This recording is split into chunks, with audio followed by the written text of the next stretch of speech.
14장 19절부터 21절입니다. 요한복음 14장 19절부터 21절. 같이 합독하겠습니다. 시작. 조금 있으면 세상은 다시 나를 보지 못할 것이로되 너희는 나를 보리니 이는 내가 살아있고 너희도 살아있겠음이라.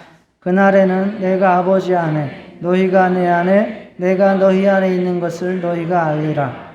나의 계명을 지키는 자라야 나를 사랑하는 자니 나를 사랑하는 자는 내 아버지께 사랑을 받을 것이요 나도 그를 사랑하여 그에게 나를 나타내리라. 아멘. 예, 지난주에는 예수님의 부활로 시작된 하나님 나라의 능력, 즉 부활의 능력을 체험하자라고 하는 말씀을 나눴습니다.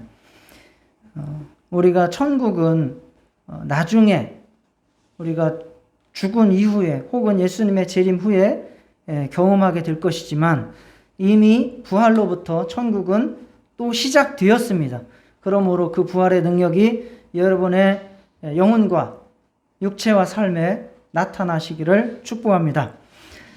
오늘은 예수님께서 가져다 주신 하나님과의 교제와 연합에 대해서 살펴보도록 하겠습니다. 예, 제목을 한번 같이 읽어볼까요? 설교 제목 다 같이 읽어보겠습니다. 시작. 너희가 내 안에 내가 너희 안에. 너희가 내 안에 내가 너희 안에. 예수님께서 우리를 향해서 해주신 말씀입니다.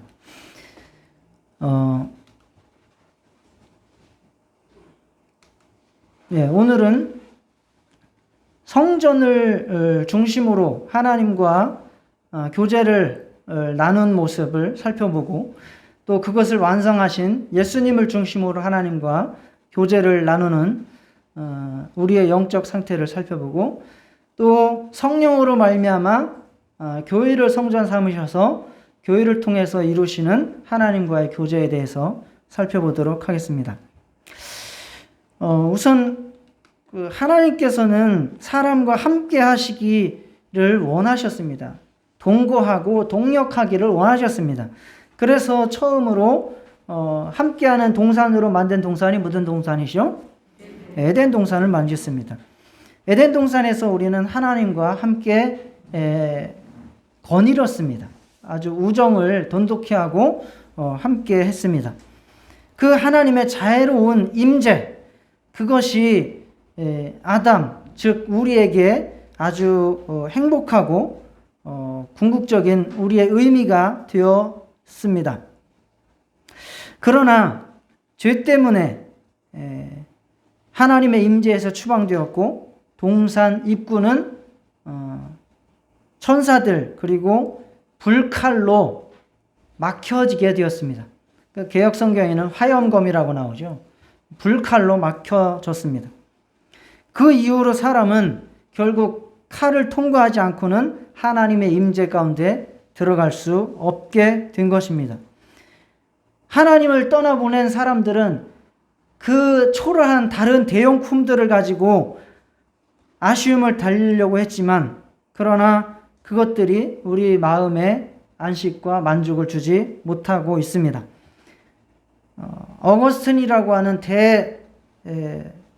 신학자죠. 그분은 그것을 이렇게 정리했습니다. 주님 안에서 쉼을 얻기까지 우리의 심령은 쉼을 모릅니다. 그러니까 주님과 함께 하기까지, 주님과 함께 하기 전에는 우리가 쉼을 누릴 수 없다. 이렇게 말씀을 했습니다. 결국 인간에게 닥친 최악의 재난은 무엇인가? 인간에게 닥친 최악의 재난은 무엇인가? 전쟁이나 기근이나 또는 코로나나 또 무엇이 우리에게 재앙인가? 데살로니가 후서 1장 9절에 이와 같이 말씀합니다. 다 같이 읽겠습니다. 시작. 이런 자들은 주의 얼굴과 그의 힘의 영광을 떠나 영원한 멸망의 형벌을 받으리로다. 즉 주의 얼굴과 그의 힘의 영광을 떠나 영원한 멸망의 형벌을 받는 것이 인간에게 가장 큰 그 어려움이에요. 재앙이에요. 주의 얼굴과 그의 힘의 영광, 떠나는 것이 재앙입니다. 그것이 에덴 동산에서 쫓겨난 인간의 모습이죠. 그러면 우리는 어떻게 다시 하나님의 임재 가운데, 하나님의 함께하심 가운데 돌아갈 수 있을까요? 전적으로 범죄한 우리에게 향하신 하나님의 찾아오심, 하나님의 열심, 하나님의 은혜에 달려있는 것입니다. 구약부터 지금까지 그 하나님의 열심을 우리가 찾아보고 살펴보고 그에 반응해서 우리가 하나님과 연합하고 교제하는 모습을 다시 갖도록 하는 시간이 되시기를 바랍니다. 먼저 성전을 중심으로 하나님과 교제한 모습들입니다. 자, 출애굽한 이스라엘, 하나님께서 함께 하시기 위해서 부르셨죠. 그러나 그들도 죄인이기 때문에 하나님을 직접적으로 대면하기가 힘들었습니다. 그래서 백성들은 모세의 중재 없이는 하나님의 임재를 감당할 수 없었습니다. 마치 비유를 들자면 우리가 태양을 가까이 갈 수 있습니까? 태양을 여러분이 끼어 안을 수 있어요? 왜 못 끼어 안죠? 왜 죽지요? 네. 그 열과 빛과 이런 것들 때문에 우리는 가까이 가다가는 소멸해요. 그냥 흔적도 남지 않고 소멸해버려요. 태양조차도 그러한 힘과 위력을 가지고 있는데 하나님의 영광과 하나님의 밝음과 하나님의 거룩과 하나님의 크심은 얼마나 더 하시겠느냐. 그래서 죄인된 인간은 하나님을 직접 대면할 수 없습니다. 볼 수 없습니다. 그래서 항상 구약 성경에 자주 나오는 게 있죠. 하나님을 보면 어떻게 된다라고 생각을 했죠. 그들은 죽는다라고 생각을 했어요. 하나님을 보면 죽는다. 아, 오호 통제라 죽게 되었구나. 이러한 고백을 늘 하나님의 천사를 만난 사람들이 했습니다. 심지어는 모세조차도 하나님의 영광을 보여달라고 한 적이 있습니다. 그랬더니 그에 대해서 하나님의 대답이 어떻습니까? 네가 내 얼굴을 보지 못하리니 나를 보고 살 자가 없음이니라. 모세조차도 하나님의 얼굴을 직접 볼 수 없었습니다. 그래서 하나님께서 인간 가운데에 자기가 함께할 수 있는 방법, 제도를 만들어 주셨는데 그것이 바로 성막입니다. 광야에서 성막을 통해서 하나님과 함께할 수 있도록 해주셨습니다.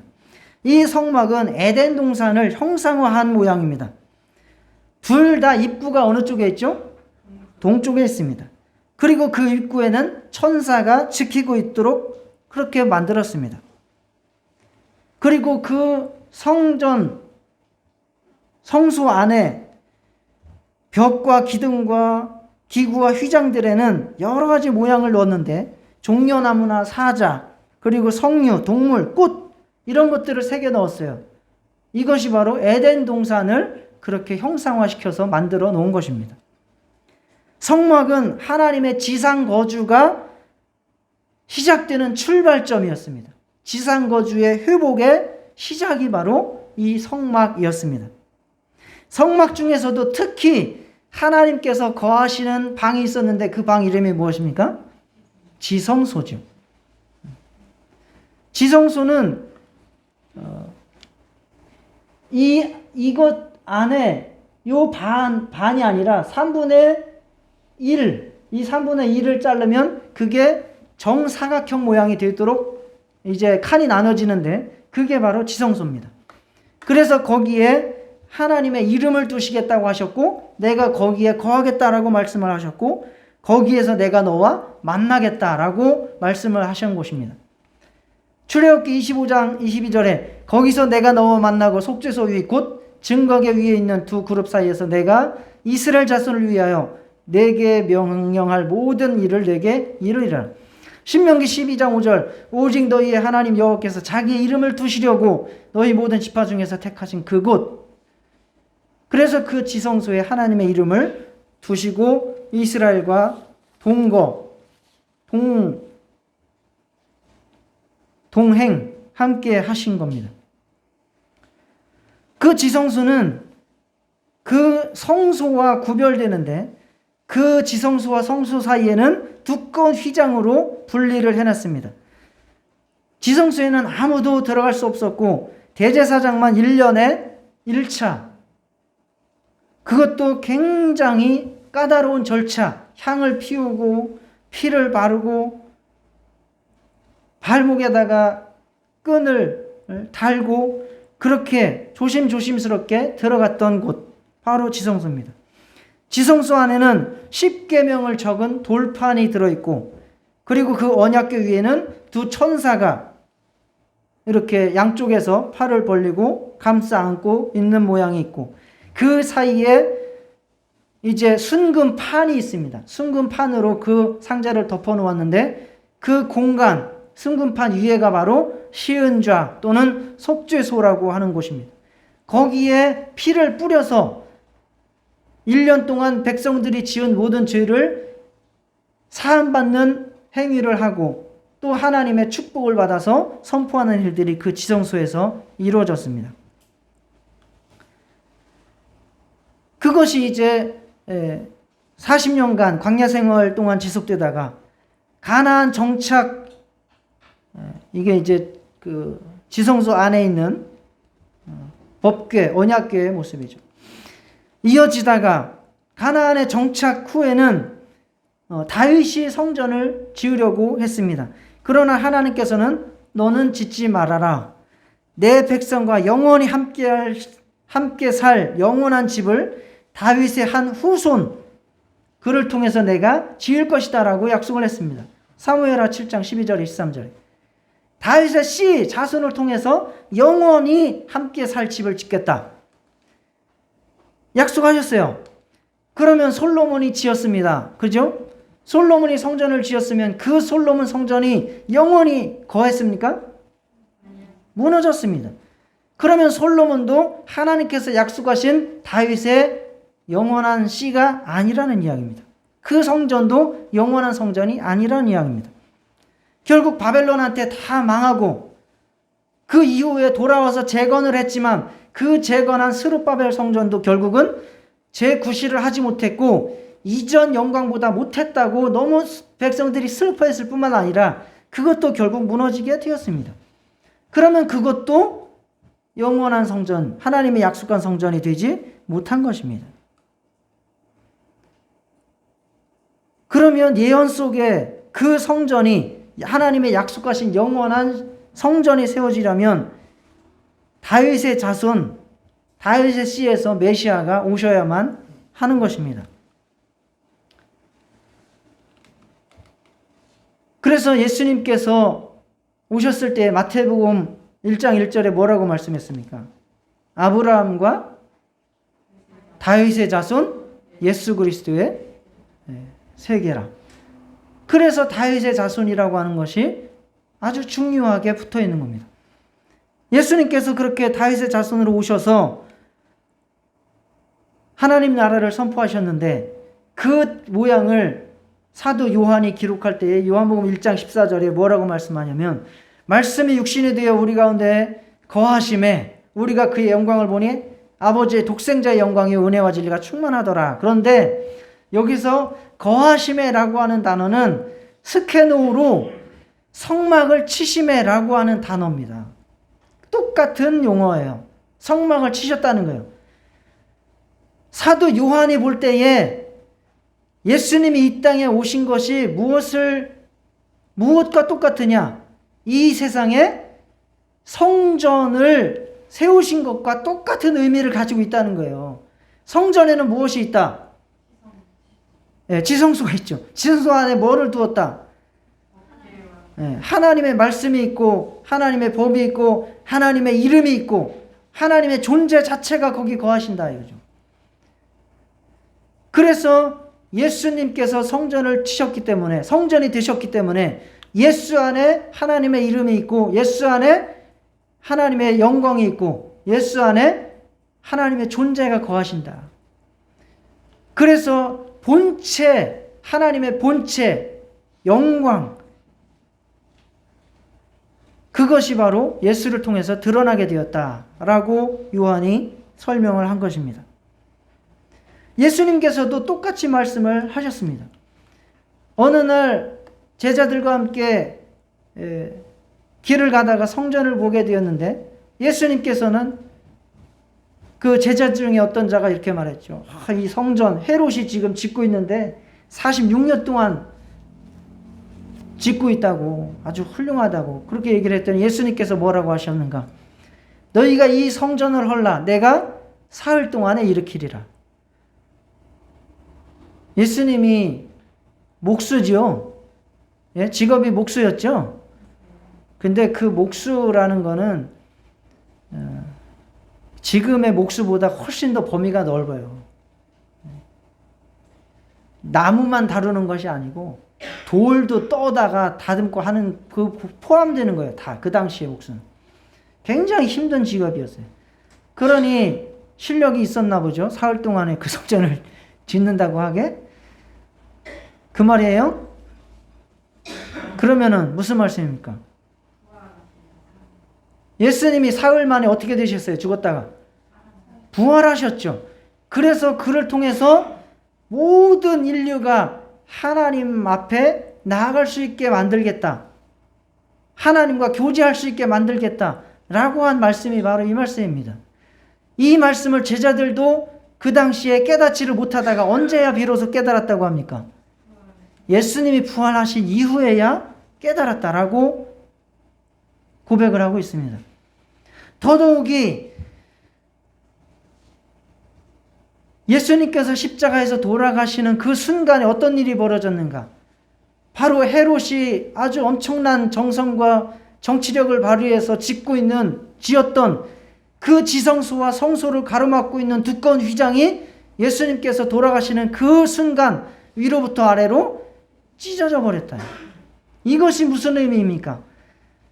태양에 가까이 갈 수 없는 죄인, 그 인간처럼 하나님의 영광에 가까이 갈 수 없는 죄인, 그것을 비유하는, 상징하는 지성소와 성소의 가림막이 찢어졌다는 것은 이제 예수 그리스도의 죽음, 그 보혈을 가지고 하나님께로 들어갈 수 있는 길이 열렸다는 거죠. 새롭고 산 길이 열렸다. 그래서 휘장은 곧 예수의 육체다. 예수의 육체가 찢어짐으로 인간과 하나님 사이에 가로막고 있는 죄담이 허려버렸습니다. 할렐루야. 그래서 예수님은 성전이 되신 거죠. 우리가 하나님과 함께 할 수 있는, 하나님 앞에 나아갈 수 있는 바로 그 성전을 회복해 놓으신 거죠. 이 다윗의 자손으로 말미암아 생겨난 영원한 성전입니다. 모든 인류가 다 들어갈 수 있는 아주 거대한 그러한 성전, 영원한 성전이 예수 그리스도가 되신 겁니다. 그러므로 우리는 믿음으로 말미암아 예수 그리스도 안에서 하나님의 영광을 보게 됩니다. 내 말이 내가 믿으면 하나님의 영광을 보리라 하지 아니하였느냐? 자, 따라하시겠습니다. 내가 믿으면 하나님의 영광을 보리라. 예수님께서 그렇게 약속을 했습니다. 영광, 임재 다 비슷비슷한 단어예요. 얼굴이라고 말할 수도 있고 하나님의 임재라고 말할 수도 있고 하나님의 무게예요. 무게. 그것을 우리가 보게 된다는 거예요. 하나님의 거룩을 보게 된다는 겁니다. 우리는 예수 안에서 하나님 앞에 나아가서 질문도 할 수 있습니다. 하나님, 이거 어떻게 되는 거예요? 물어볼 수도 있어요. 하나님께 직접 들을 수도 있어요. 하나님의 말씀을 통해서 들을 수도 있어요. 하나님을 찬양할 수도 있어요. 하나님 앞에 봉사할 수도 있어요. 하나님의 축복을 받을 수도 있어요. 예수 안에서 그러한 신앙생활을 하시기를 축복합니다. 특히 예배는 그것이 아주 집약되어서 일어나는 행위입니다. 하나님의 임재가 나타나고 내가 하나님의 보좌로 나아가는 시간이 예배입니다. 그러한 예배를 누리시기를 축복합니다. 우리가 예수 안에 거하는 축복, 그것이 바로 하나님과 하나님의 임재 가운데 누리는 축복입니다. 어두운 데에 빛이 빛이라 말씀하셨던 하나님께서 예수 그리스도의 얼굴에 있는 하나님의 영광을 아는 빛을 우리 마음에 비추셨느니라. 우리 안에 예수를 통해서 빛을 비추셔서 우리가 하나님의 얼굴을 배울 수 있게 하셨다라는 이야기죠. 그게 바로 지금까지 예수가 너희가 내 안에예요. 너희가 내 안에. 예수님은 무엇을 완성하셨다 그랬죠? 성전을 완성하셨다. 그러면 구약 성도들이 성전 안에 들어가고 지성소 안에 들어갔던 것처럼 우리는 어디 안에 들어가서 하나님을 봅니까? 예수 안에. 그래서 너희가 내 안에예요. 여기서 너희는 우리죠. 나는 누구예요? 예수. 우리가 예수 안에 들어가서 하나님을 뵙는 너희가 내 안에가 이루어진 거예요. 그러면 그 이후에 나오는 너희가 내 안에, 내가 너희 안에가 이루어져야 되는 거예요. 내가 너희 안에. 예수께서 예수 안에서 하나님의 영광과 임재 가운데 거할 때에 하나님께서는 또 우리 안에 들어오시는 역사가 있습니다. 무엇으로 우리 안에 들어오신다고 약속을 하신 거죠? 성령으로 들어오십니다. 요한복음 14, 15, 16장 계속해서 말씀하신 것. 내가 떠나가지만 내가 그와 같이 버려두지 아니하고 다시 너희에게로 오리라. 그가 내 영광을 가지고 너희에게 알게 하리라. 너희가 지금 진리의 말씀을 깨닫지 못하나 그때에는 밝히 깨달아 알리라. 내가 가르친 것도 생각나게 하리라. 다 누구를 통해서? 성령을 통해서. 성령께서 우리 가운데 들어오셔서 우리를 이제는 성전 삼으신다는 겁니다. 우리가 성전된 예수 안에 들어갔죠. 그리고 이제는 성령께서 우리 안에 들어오셔서 우리가 성전이 되는 겁니다. 그 성전이라고 하는 단어는 몇 가지가 나와요. 특히 일반적인 성전을 말하는 히에론이라고 하는 단어가 있어요. 그거는 그 성소, 지성소뿐만 아니라 성막, 뜰, 그 모든 것을 다 포함하는 그냥 보편적인 성전이라고 하는 단어, 히에론. 그 단어를 쓰신 게 아니에요. 고린도전서 3장 16절. 너희가 하나님의 성전인 것과 하나님의 성령이 너희 안에 거하시는 것을 알지 못하느냐라고 하셨을 때에 너희가 하나님의 성전인 것과 할 때 그 성전, 원어가 나우스예요. 그 나우스는 지성소를 말하는 겁니다. 지성소. 하나님의 이름을 두시고 하나님의 영광이 거하시고 하나님의 존재가 임해 계신 그 장소. 나우스 혹은 그 나우스와 딸린 봉사가 이루어졌던 성소까지. 바로 그것이 여러분의 심령이 되도록 성령님께서 임하신 겁니다.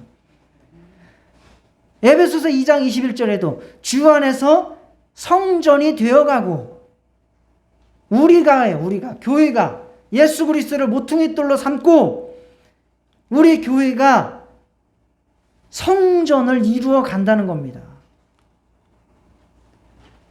하나님의 임재해 계신 그러한 장소, 그러한 시간, 그러한 상태가 저와 여러분이 되었다는 겁니다.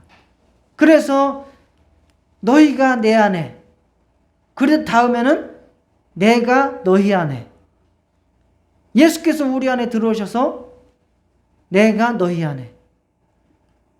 예수님이 성전 되셔서 우리가 그 안에 들어가고 우리가 성전 되어서 예수님이 우리 안에 들어오시게 되는 겁니다. 할렐루야. 우리는 이제 하나님의 영광을 볼 뿐만 아니라 하나님께서 동거하시는 자들, 하나님의 영광이 내 안에 거하는 자들이 된 겁니다.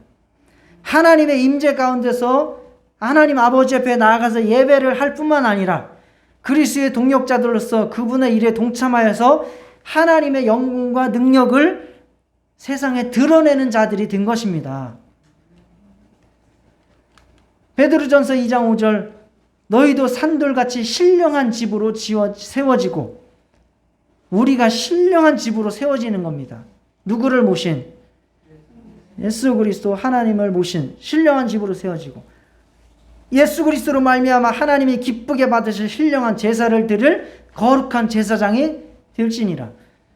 거기서 우리는 성전된 우리 안에서 우리가 제사장이 되어서 영혼들을 인도하고 돕고 하나님을 만나도록 중보하는 자들이 되었다는 겁니다. 너희는 택하신 족속이요 왕같은 제사장들이요 거룩한 나라요 그의 소유가 된 백성이니 이는 너희를 어두운 데서 불러내어 그의 기이한 빛에 들어가게 하신 이의 아름다운 덕을 선포하게 하려 하심이라. 이제는 우리가 예수 안으로 들어갈 뿐만 아니라 그 덕을 세상에 선포하는 자들이 되게 하신 겁니다.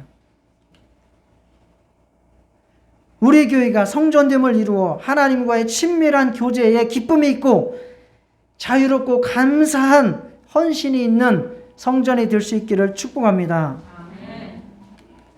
고린도후서 3장 17절 18절에도 주는 영이시니 주의 영이 계신 곳에는 자유가 있느니라.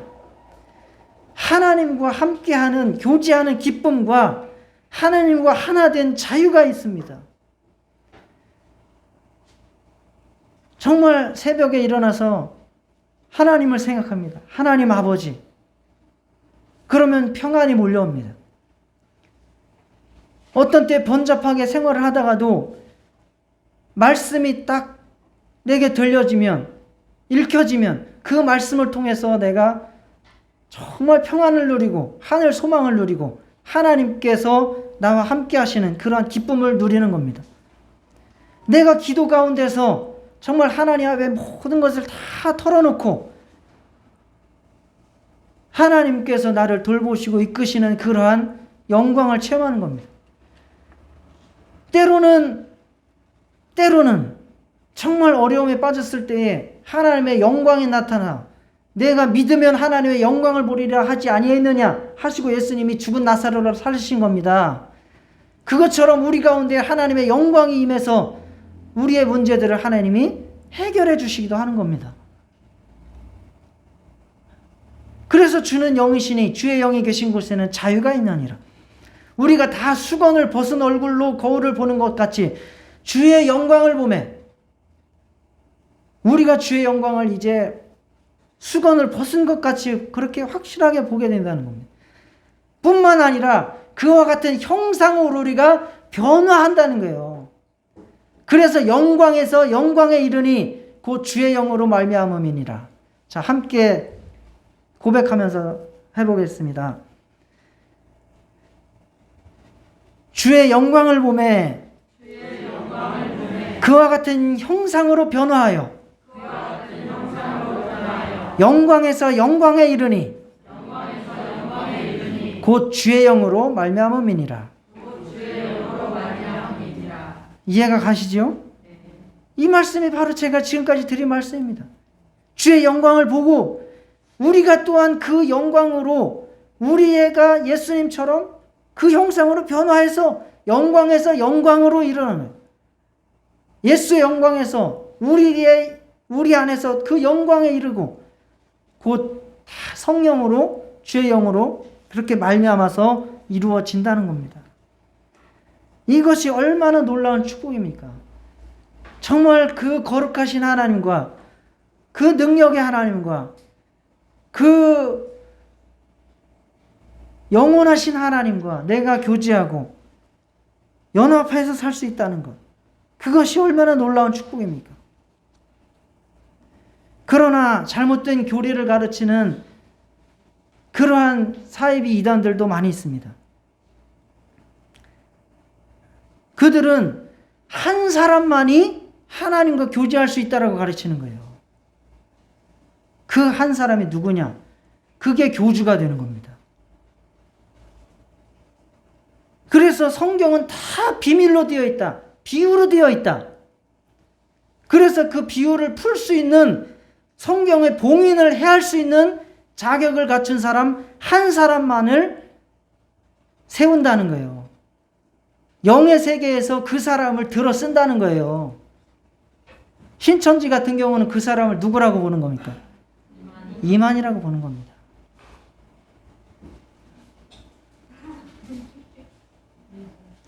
그래서 비유가 얼마나 그 비유를 풀 수 있도록 자기들이 열쇠를 제공하고 틀을 제공하는 거예요. 틀을 제공. 그러나 그것은 터무니없이 엉터리입니다. 국어적으로 하나도 맞지 않는 해석을 하고 있고, 원어적으로도 하나도 맞지 않는 해석을 하고 있고, 그리고 문맥적으로 하나도 맞지 않는 해석을 하고 있고, 그리고 시대 상황적으로, 문화적으로, 역사적으로 맞지 않는 해석을 하고 있습니다. 예를 들어볼까요? 씨, 밭, 나무, 새라고 들어보셨습니까? 씨, 밭, 나무, 새 들어보셨어요? 그게 우리 교회하고 연관이 깊어요. 겨자씨의 비유 있죠? 겨자씨가 심어짐에 그 씨가 자라서 밭에 심겨져서 씨가 자라서 나무가 돼서 뭐가 깃들어요? 새가 깃들어요. 그 의미가 뭡니까?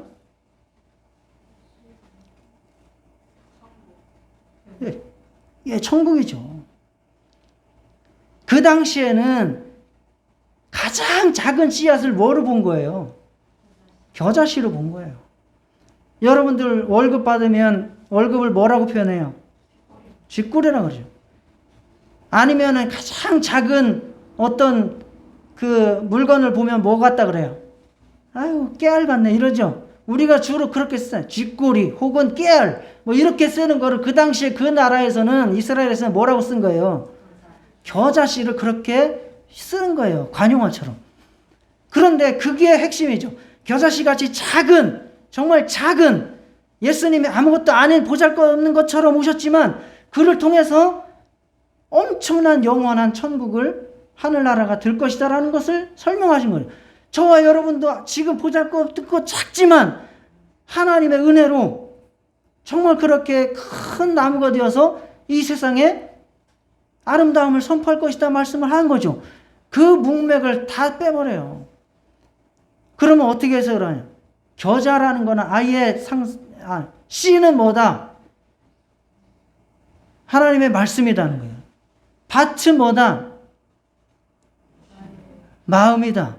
나무는 뭐냐? 사람이에요, 사람.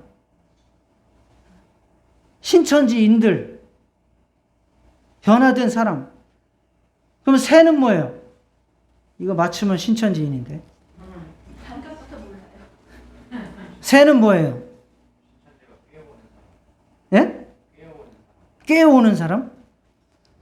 가봤어? 새를 영이라 그래요. 성령이라 그래요, 새를. 왜 그럴까요?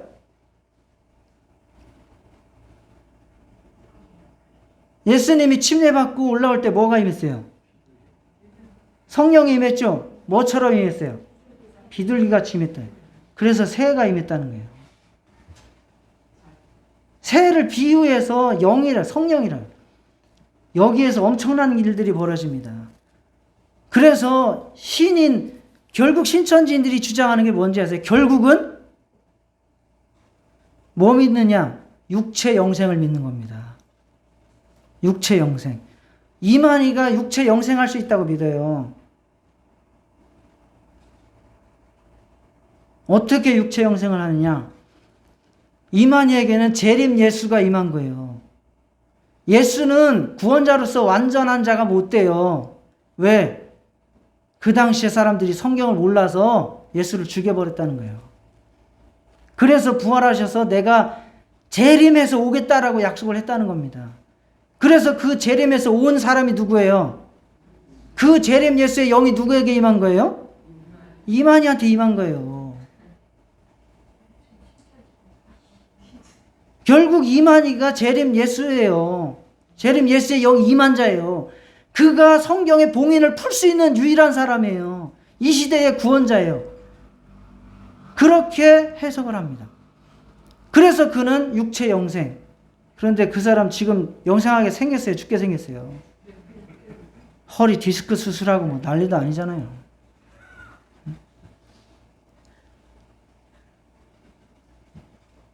그리고 나서 나중에 14만 4천이 되죠. 14만 4천이 되면 그 사람들한테 순교자의 영이 임해서 육체 영생을 하는 거예요. 그래서 14만 4천 안에 들어가야 돼요. 그 14만 4천 안에 들어가기 위해서 열심히 해야 돼요. 행복은 성적 순위예요? 아니에요? 아니에요? 연관성이 아주 없진 않는데 그래도 아니라고 봐야죠. 근데 신천지인들에게 천국은 뭐다? 뭐다? 성적 순위예요. 그 성적을 평가하는 지표는 크게 뭐예요? 헌금, 또 전도. 헌금과 전도예요. 그래서 센터가 있죠. 복음방을 통해서 센터를 들어가요. 어디 가세요? 신천지 얘기하니까 도망가는데?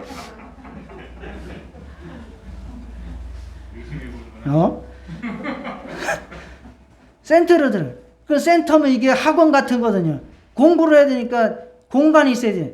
그래서 부자 사람들을 그 센터장을 시켜버려요. 그러면 그 사람 그냥 구원 확보야. 헌금하게 만드는 거죠. 돈을 쓰게 만드는 거예요. 구원 확보야. 그리고 전도를 해와야 돼. 전도를 해와서 그 숫자가 날마다 보고가 되는 거예요. 그래서 전도를 못하면 어떻게 돼요? 나중에 벌금을 내요. 벌금을. 그렇게 하기 위해서 신천지 교인들은 수시로 만나고 한 명을 데려오기 위해서 막 10명이 막 합숙을 하면서 작전을 짜요. 몇 달씩 걸려요. 한 사람에 대한 정보를 다 캐내버립니다. 가족관계, 직장, 어디에 나와서 어디로 가고 무슨 일을 하는 어디로 가고 다 조사합니다. 우연을 가장해서 마주치고 우연을 가장해서 그런 일들을 벌리는 거죠. 그 사람들은 자유가 아니에요. 왜 신천지에서 왜 못 나오느냐? 지옥 가지 않으려고 못 나오는 거예요. 오로지 하나예요. 여기서 떨어지면 난 지옥이다. 그들은 신천지에서 떨어지면 그냥 지옥에 다시 기회가 없어. 그렇게 믿어요. 그런데 사실은 또 떨어져 나간 사람들한테는 이렇게 얘기한대요. 부활제도도 있어. 다시 돌아오면 돼.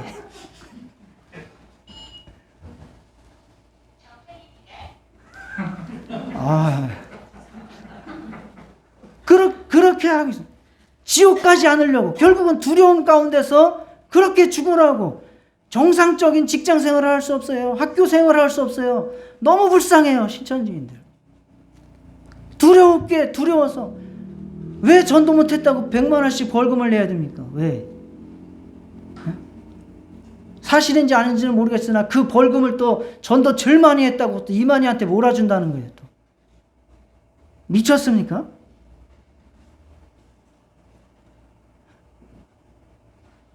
그래서 그 사람들 나중에 순교자의 영이 14만 4천 안에 들어와서 그래서 그 사람 14만 4천만이 육체로 영생하는 거예요.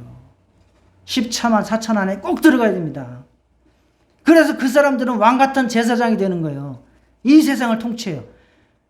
그래서 그 사람으로 말미암아 믿지 않았던 그 사람의 가족들도 구원을 받고 이 세상을 구원하는 제사장이 된다는 거예요.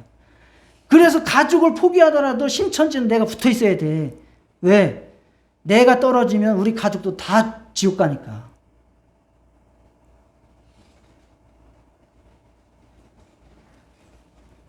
그렇게 사람을 올가매는 그러한 거예요.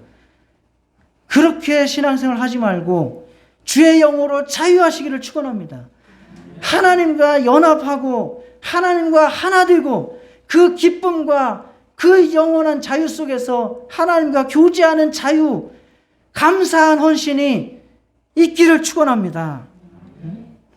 이제 14만 4천이 2, 3년 후면 완성돼요. 2, 3년 후면. 이미 숫자는 넘었지만 또 다른 게 또 있긴 있어요. 신천지를 통한 세계 대종교 통합이 이루어진다거나 혹은 평화의 법을 제정해서 이만희가 평화의 왕이 되어야 돼요. 그렇게 되면 14만 4천 딱 끝나는 거예요. 그때까지 열심히 하셔야 됩니다.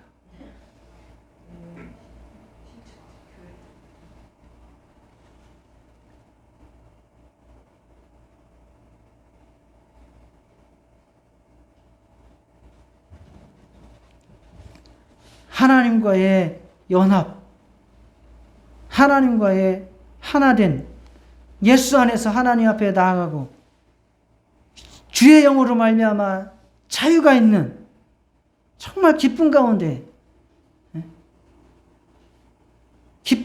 신앙생활 하시는 여러분 되시기를 축원합니다.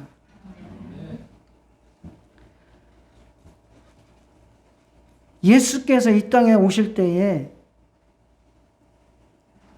한 가지만 더 말씀드리면, 그래서 그 신천지들은 요한계시록을 어떻게 해석하느냐 하면 요한계시록을 자기들의 교회로 해석을 해요. 이만희로 해석을 해요.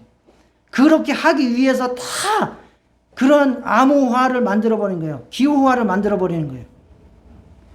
방망이는 뭐겠어요? 방망이 뭐예요? 방망이가 아니구나. 지팡이구나. 지팡이가 뭐예요?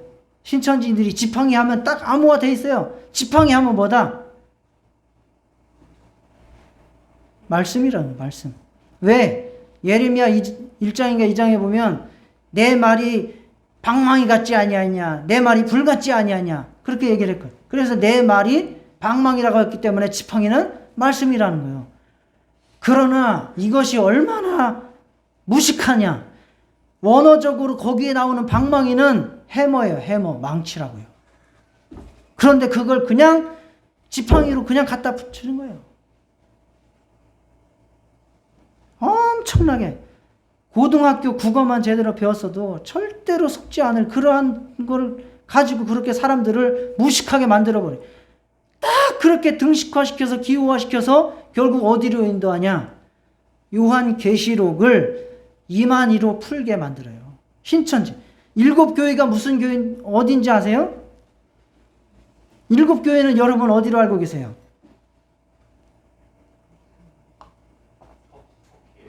네, 실제로 거기에 7교회가 있었다라고 우리는 믿죠. 그걸 가지고 우리한테 적용을 하는 거죠.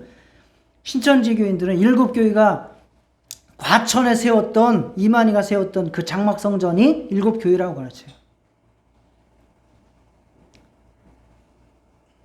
재밌습니다. 시내산에서 율법 받았죠? 과천에 무슨 산 있어요? 청계산 있잖아요. 청계산에서 계자가 무슨 계자냐? 신의 계자라는 거예요. 그래서 청계산이 시내산과 같다는 거예요. 그 시내가 그 시내입니까? 시내산은 고유명사예요. 시나이. 그런데 이 냇물 흐르는 그 시내 계자를 갖다 그거하고 갖다가 붙여버리는 거예요.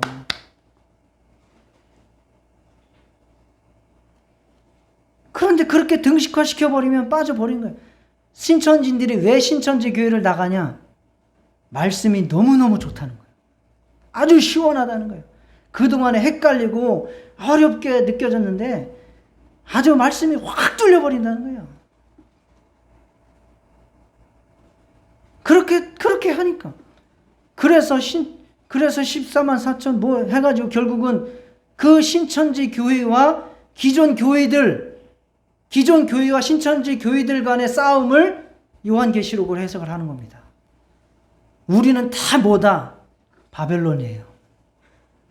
여러분들은 바벨론이에요. 우리 교회도 바벨론이에요. 오로지 구원받을 교회는 어디다? 신천지 교회다. 이렇게 가르치는 거예요.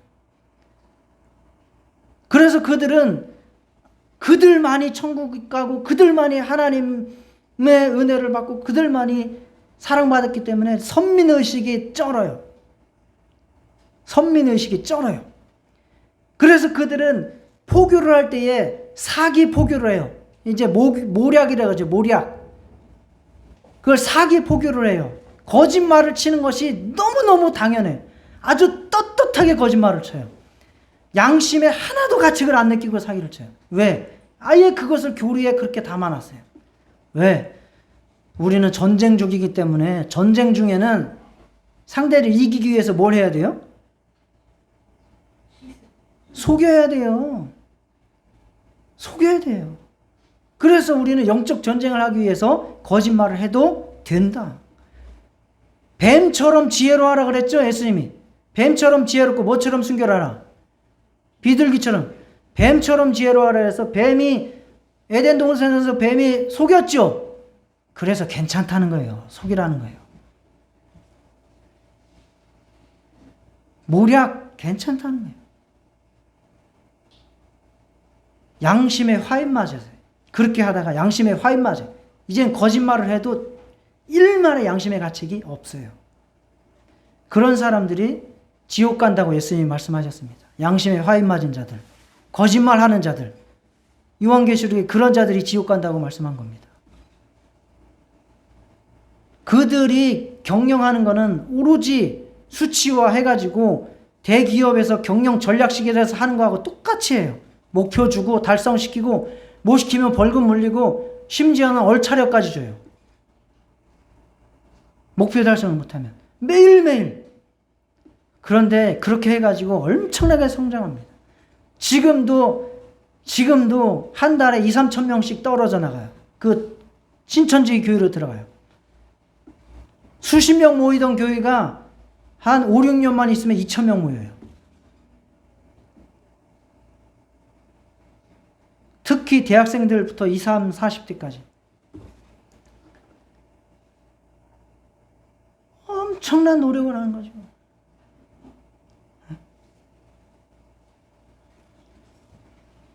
인간적으로 또 잘해줘요. 다른 교회에서 무시하고 가정에서 무시하고 했는데 거기 갔더니 인간적으로 너무 잘해줘. 이런 것들과 해가지고 정말 그것이 우리의 신앙생활이 아니에요. 주는 영이시니 주의 영이 계신 곳에는 자유가 있느니라. 할렐루야. 하나님과 교제하는 기쁨 속에 자유로운 헌신, 감사한 헌신이 우리 교회에 있기를 축복합니다.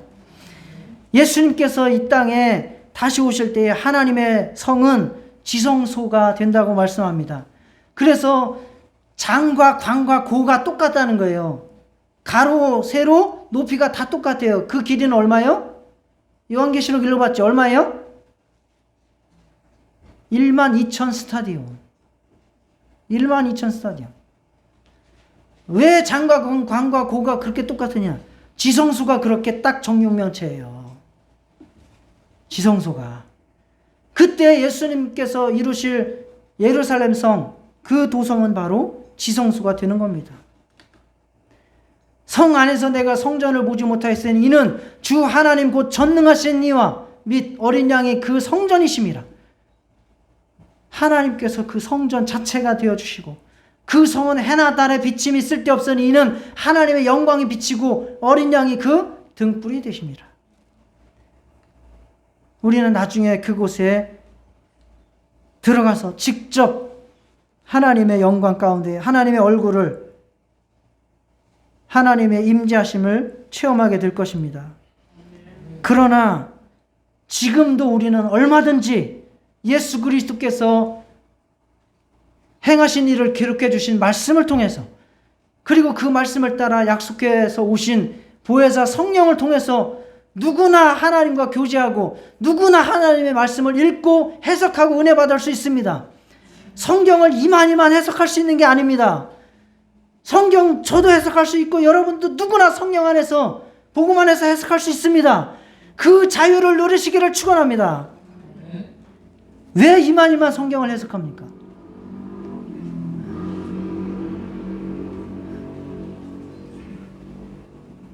그거를 말씀하는 거예요. 너희도 하나님 앞에 기도해서 응답 받을 수 있다. 너희도 성경을 성령으로 내가 말한 것을 깨닫게 해주실 것이다. 그래서 우리는 말씀 가운데에, 말씀의 은혜 가운데 충만히 빠지면 정말 기쁨이 있어요. 그래서 주의 말씀이 얼마나 단지요, 아주 꿀과 같이 달다고 말씀했습니다. 말씀을 통해서 하나님의 임재를 경험하시기를 축원합니다. 기도하는 중에 하나님과의 깊은 교제가 있으시기를 축원합니다. 우리는 그렇게 기도와 말씀을 통해서 정말 이 성도의 아름다운 연합을 통해서 하나님의 영광을 충분히 그 나라가 오기 전에도 우리는 체험할 수 있고 느낄 수 있고 깨달을 수 있고 경험할 수 있습니다. 그래서 그 빛이 세상으로 드러날 수 있습니다. 드러나게 해야 합니다.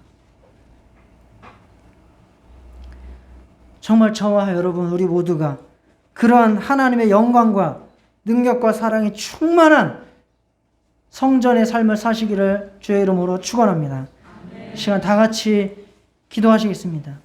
정말 내가 예수 안에서 성령으로 말미암아 하나님의 영광을 보고 하나님의 영광을 체험하는 정말 자유와 기쁨을 누리는 그러한 신앙생활을 하게 하여 주옵소서. 기도와 말씀으로 하나님과 교제하게 하옵소서. 하나님의 영광 가운데 살게 하옵소서. 다 같이 기도하시겠습니다.